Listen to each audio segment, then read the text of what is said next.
Hi, this is Mike Crow. You know, one of the questions I get asked on a regular basis is, Mike, do I need a brochure? And, well, yeah, you do. And by the way, people will try to give you bad information from time to time, and it's not because they're trying to hurt you, or the truth is they probably just don't know what I know and what you are about to know. And here's the big thing.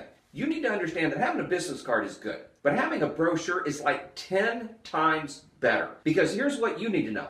A mortgage agent, a real estate agent, a title company, a moving company, an insurance company. If someone says, oh, I'm looking to move, well, great, they could give a business card out. But they'd much rather give out a brochure because it has more information in it. It helps them better. And so here's what I want to make sure that you know. You need a brochure. Now, if you've got a brochure and you're patting yourself on the back, well, that's wonderful.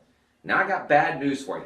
Unless you've already heard this information and taken some action on it, your brochure is probably a little bit out of date. So here's what happened. Was 20 years ago, when me and my dad first got in this business, like almost 30 years ago, when we developed a brochure, one of the things we realized was we needed to convince people they need a home inspection. Well, guess what? You don't convince anybody anymore they need a home inspection. What you convince them now is to use you for the home inspection. Your brochure has one purpose and one purpose only, and that's to make the phone ring. And when it does, then you answer it and then you do some things. Now, here's some things that I find that are in brochures you need to get rid of. So let's just go through a short list. And I'll try to get them all in this video, but if I don't, you might have to come back and watch a second video because, well, there's about, I don't know, 8 to 10 items here.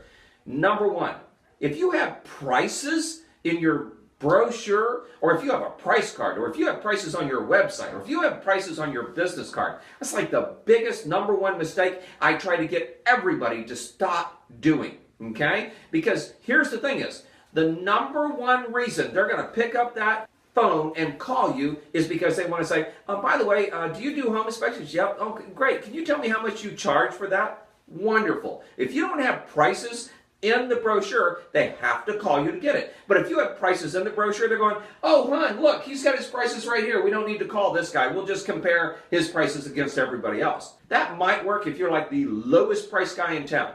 Which, by the way, if that's who you are, we need to talk about that too. We could fix that, okay? Number two, you don't need a fax number. Now, my kids all the time remind me, you know, Dad, you were around before fax machines. And most of the time they don't even remember. The younger ones, they don't even know what a fax machine is anymore. And yes, I was. But you know what? Nobody ever faxes in an order or faxes in some, say, hey, can you give me a price on a home inspection? The next thing that's just as bad, believe it or not, is email. If you have email, well, we all have email, but if you think people are going to send you in something going, hey, could you please give me a price for this home by email? I'm just going to tell you, sure, there's this myth out there. There's these one or two people that somehow miraculously have made that work. That's bogus, okay? It just doesn't work. So you don't need your email address on your brochures either. By the way, you don't need it on your business card. We'll talk about that at another time.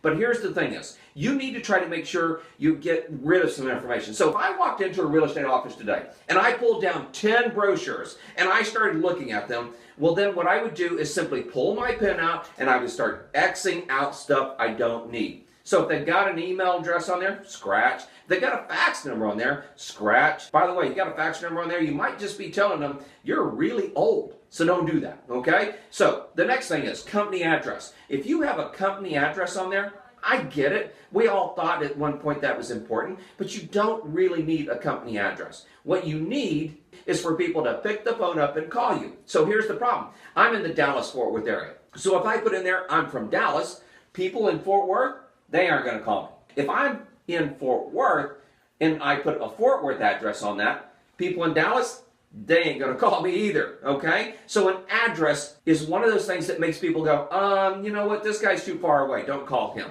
So you don't need a company address. You might put in there the area you're serving.